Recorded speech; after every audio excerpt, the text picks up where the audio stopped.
Hello बच्चों, स्वागत है आप सभी का इस नई क्लास में। Welcome all. आज का क्लास बहुत ही इंपॉर्टेंट होने वाला है, ध्यान से समझिएगा क्योंकि आज क्लास में हम आपको बताने वाले हैं क्लास 12th की हिंदी का जो पूरा सिलेबस उसका एक कंप्लीट पोस्टमार्टम। क्यों कह रहे हैं पोस्टमार्टम, समझिएगा। यहाँ से जब आप पूरी इस चीज़ को समझ लेंगे तो हिंदी में आपका एकदम बहुत ही आराम से कितना आने वाला है, 90 प्लस। इस बात की गारंटी है, नोट कर लीजिएगा।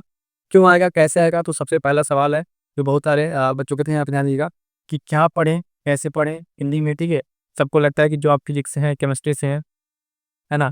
वो सब्जेक्ट बहुत टफ है, लेकिन एक चीज़ ध्यान दीजिएगा कि जो आपका सब्जेक्ट है, सब्जेक्ट में जैसे अगर मैं बताऊँ कि आप फिजिक्स पढ़ रहे हैं, केमिस्ट्री पढ़ रहे हैं, बायो पढ़ रहे हैं, तो ध्यान दीजिएगा वो भी आपको 100 नंबर का ही है, ठीक है? 100 फर्स्ट है, मतलब एक ओवरऑल बात है, जब आपको पूरे सिलेबस में वेटेज में अगर बात करूँ ना, वेटेज अगर आप देखेंगे, तो जितना आपका हिंदी देगा, उतना ही आपका इंग्लिश और उसके साथ-साथ बाकी अदर सब्जेक्ट देंगे। इसके लिए आपको क्या करना है कि हिंदी को भी आपको थोड़ा-सा पीछे नहीं छोड़ना। बहुत ही कम मैं चीज़ें बताऊँगा, उतना थोड़ा-थोड़ा पढ़ के क्या कर पाएँगे आप, जो आराम से 90 प्लस स्कोर करेंगे। और ये मैं इसलिए नहीं कह रहा कि यहाँ पे आपको सारा चीज़ इस समझने के बाद से आपको सारी चीज़ें आसान लगेगी। जितना मैं इंपॉर्टेंट नोट दूँगा इन सारे टॉपिक्स पे, उतना अगर आप पढ़ के चले तो 95 प्लस भी आ पाएगा। और लिख के जो अपनी कॉपी यहाँ पे आप ज़रूर दिखा लीजिएगा। सबसे पहले बताएँगे जो कि सिलेबस है आपका पूरे हिंदी का, तो एक बार अच्छे से समझिएगा, एकदम बेसिक से बता रहे हैं। जिन्होंने आज तक कुछ नहीं पढ़ा है हिंदी में, उनको भी ये बात पूरी तरीके से समझ में आएगी।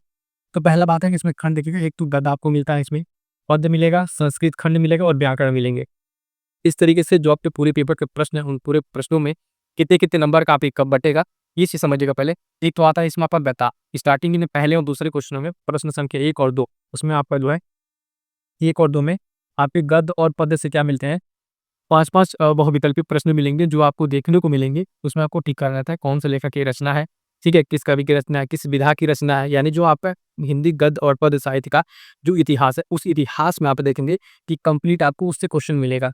उसके बाद से आता है एक टर्म है कि जीवन परिचय। जीवन परिचय को हमने क्लास ले लिया है, इंपॉर्टेंट वहाँ से आपको बता दी है। तो जीवन परिचय में क्या है, आपको 2 जीवन परिचय लिखना रहता है, कुछ साहित्यिक परिचय से गज़ल वाले से जो आपका कवि है ना? ठीक है? यहाँ लेखक, और पद वाले में आपको लिखना रहता है जो आपके कवि हैं। 2 जीवन परिचय आपको लिखना रहेगा। जीवन परिचय कैसे लिखना है, एकदम सटीक कैसे लिखना है, जो आपको पूरे-पूरे नंबर मिले, वो क्लास हमने आपको अपडेट कर दिया है।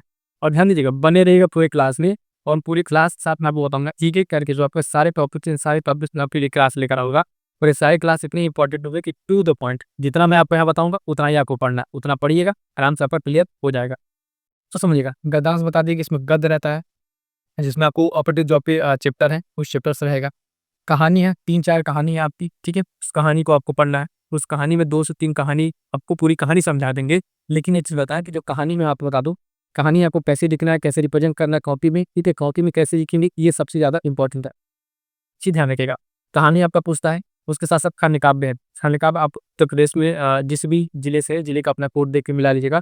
हर जिले में खंड काव्य अलग-अलग।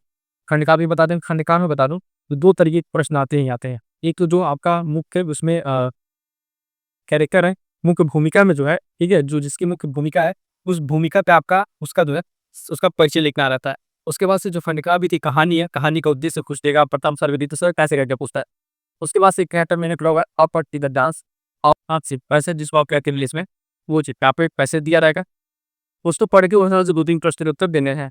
ये पूरा टर्म आपका किससे, गद्य वाले सेक्शन। पद्य में आइएगा, यहाँ पद्यांश का जो आपका है, संदर्भ से जो व्याख्या किया जाता है कि किस चैप्टर से लिया गया है, इसका रचयिता कौन है, कवि कौन है, उसमें क्या बातें बताई गई हैं, 2-2 3 नीचे प्रश्न उनको करना रहता है।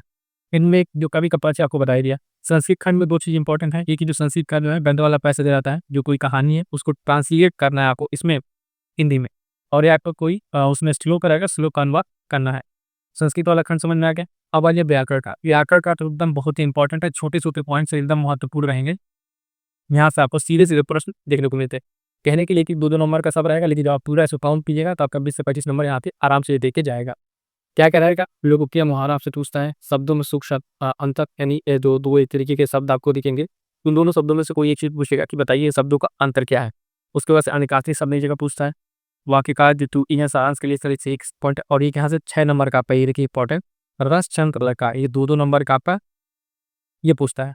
तो सिर्फ इतना यहाँ का पहले हमने आपको सिलेबस बता दिया, और इन सब पे जो नोट्स हम आपको देंगे, सिर्फ आप जो है पेज का नोट्स होगा, उन सारे पेजेस नोट्स आप पढ़िएगा, टेलीग्राम से ज्वाइन कर लीजिएगा, वहाँ से आपको सारे नोट्स वहाँ पर डिटेल मिल जाएँगे।